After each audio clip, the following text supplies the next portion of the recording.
Hey Bart, good to see you. Good to see you. Matt's director of music, and he's stepping back into the executive directorship role as well. I am, yeah. Yeah, we're going to miss Steve Trozen a bunch, but yeah, I'm happy to come and help out again. Yeah, best wishes to Steve Trozen as he moves on to his next chapter. Somewhere outside. He's Yeah. told me he's going to be doing something outside. He's not ready to announce anything yet, but yeah. Oh, cool. So, very exciting because this week, the Summer Pops concert kicks off the 75th season of the JSO. Yeah, ring the bell. Ring the bell. Absolutely. Awesome. Hard to believe, right? Like Yeah. that 75 years ago, some folks got together and started an orchestra here in Jackson. What was then what we would call a community orchestra of amateur players, and then over the years that's morphed, and now we're a full-fledged professional orchestra with a music school and non-classical offerings and pops things. It's pretty incredible, our Awesome. own building. All right, well, I want to get to that, but Matt's just back from Paris.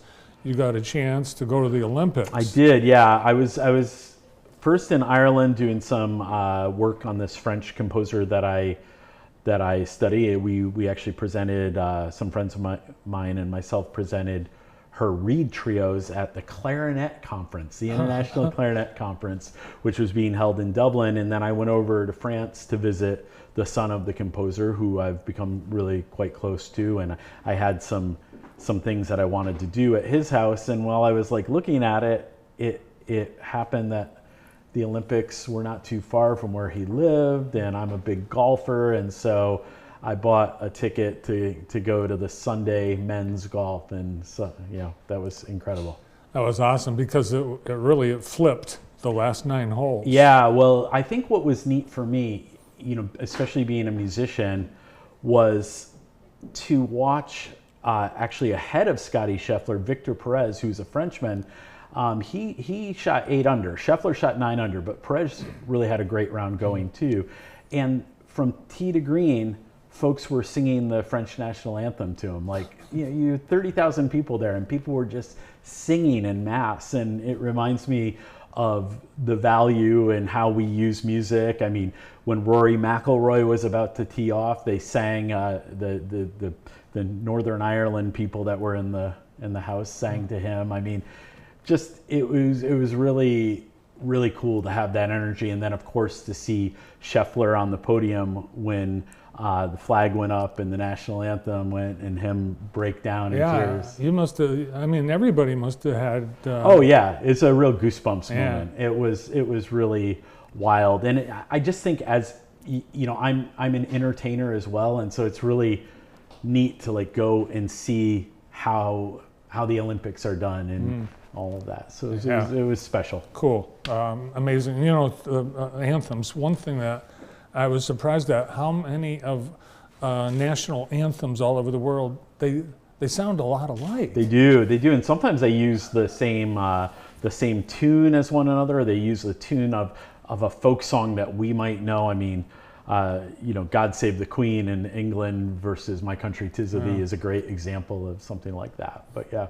Awesome. All right. Well, this Friday night is the Summer Pops, and the weather forecast is spectacular, as it always has. But, well, most always. Most always, yeah. But it's Pops. So how do you explain, the program? Like, what's a popular concert? Yeah. I think when I do a popular concert, for me, I really want it to speak to anybody that's just a fan of whatever theme we're doing. So a lot of times, I basically, with this summer concert, I rotate between a movie theme, a musical and Broadway theme, and then this year we're doing a patriotic theme. So you'll hear a lot of patriotic favorites, you'll hear some marches, hear some things by American composers, and that's really the hope, is just to kind of drum up that American spirit. There are some traditions with the Summer Pops concert, and they include? Well, they include that we always in the second half play a piece called Armed Forces Salute, where we recognize our veterans. We will play one of the two big fight songs, and usually we've crafted that in different ways, but sometimes it has to do with how loud that team's contingency applauds. Sometimes I can just be bribed. Like if you want to pay $75,000 for our 75th anniversary and have your fight song played, we'll play it. We'll play the victors all day long.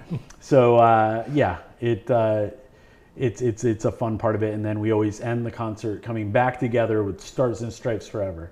Yeah, and that in particular is a high audience participation number. Everyone's up on their feet and absolutely clapping along. Yeah. To the Sousa. My red jacket will make an appearance. I know sometimes people ask me about that. Got my red tux jacket ready to go. Now, you also, I think you show your favoritism to certain genres. You mentioned France. Now, that's you know, how are you going to fit France into the U.S. patriotic? Yeah, program? I don't think we can do it in the Patriotic Pops concert. But I think we'll have some French music during our season. Okay. Any Star Wars? Not this time. Not this time. We don't. But we do have some John Williams music, and we do. So we have a piece called Midway March, Battle of Midway. We have God Bless the USA by Lee Greenwood. So you know, more a modern piece, and then. I think this is an interesting thing that a lot of people might not know, but before Stephen Osmond, one of the conductors of the Jackson Symphony was a guy named Jerry Billick. And Jerry, in addition to being a conductor, was a composer, and in the 1960s wrote this piece called American Civil War Fantasy, which uses a lot of the popular songs of the 1800s and into this medley, and it became a very famous concert band piece at the time. A lot of high school bands, college bands would play it, but he also did an orchestra version, and I thought as kind of a nod to our 75th, let's put that on. It fits the theme. We also have a real tradition in Jackson with the Civil War muster and everything, so that's one of the kind of special pieces that people might not know it by name, but it'll be pretty familiar to them. Yeah, and with the Civil War muster being this weekend, perfect timing. Yeah, absolutely. Also perfect timing to dovetail with cruise night. That's right. This is something we started a few years back, where we do the concert on a night where people are already coming downtown for cruising, for some food trucks, and this has been a really nice way to put ourselves in front of the entire community. Yeah, there's always people that stumble in and, whoa, what's this? Yeah, Jackson has a symphony? Oh, yeah. So it's a lot of fun. And there's a VIP experience, which I've had a chance to go to, and that really is a great way to start the evening. Yeah, because you get a little reception ahead of time with a drink, and then you go in and you have a seat already reserved for you up front, so that you don't have to worry about schlepping a lawn chair or a blanket or anything like that. For a little money, we take care of you that way, and we still have a few of those tickets for sale. Nice. Yeah, it's well worth it. If only for the bathrooms. Yeah, that's right. That's true. Yeah, and you know, we'll keep that building open all during the concert so people can come in and out and use them. People with a ticket. Yes, people with a ticket. Got a golden ticket. Oh, it's a great value. What is it? $30 or something? Yeah. Yeah, $30. I'm not the executive director again yet. Yeah, $30, and there's a big hors d'oeuvre spread. Right. So it's well worth it. For sure. Yeah. Otherwise, you can bring a blanket and a lawn chair.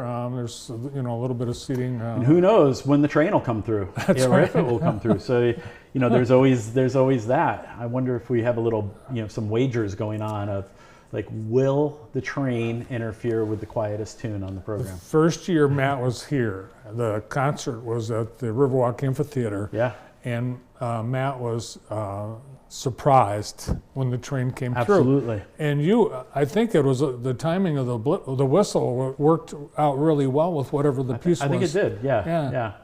That was a long time ago. I'm glad we don't have to do the concert there anymore. That was a big lift. Yes. A lot of logistics involved. It's a lot easier having it right across from the building. Yeah, that is awesome. What a great facility, venue. Horace Blackman Park is For sure. spectacular. Absolutely. So how many years is this now for you here in Jackson, Matt? Yeah, so Michelle and I moved here in 2015, and September of 2015, and then I was sharing the role with Stephen Osmond during the 16-17 season, and so 17-18 is when I really became. So I'm getting closer to 10 years here. Yeah, That's awesome. yeah, it's great. I love it. Did you envision the tenure that long? I don't know that I had any expectations. What I didn't envision was COVID. So, that I feel like has been just, that I think for a lot of us really, took momentum in terms of some of the things we're doing. I feel like it's just now that we're like getting back to like whatever normal is. Yeah, well, and it's worked out great for the Aubin family and for the community to have you a part, and I think you're pretty well cemented in here. Yeah, absolutely. It's funny, I think when you first moved here, you moved onto the street that Stephen Osmond lived on, and you didn't know. I had no idea. But yeah, it's, you want to talk about like kind of like luck and kismet, really. Yeah, I feel like it was, a really nice, a nice moment like that. Made to be. All right, well, congratulations on a great run so far, and good luck on the 75th season. I know it. Yeah, get your tickets. Come to as many shows as you can. We've got something for everybody. Looking forward to it. Come on downtown Friday night as the 75th season kicks off with a salute to America. Thanks, Matt. Thank you. The music director and the CEO of the Jackson Symphony Orchestra, Dr. Matt Aubin.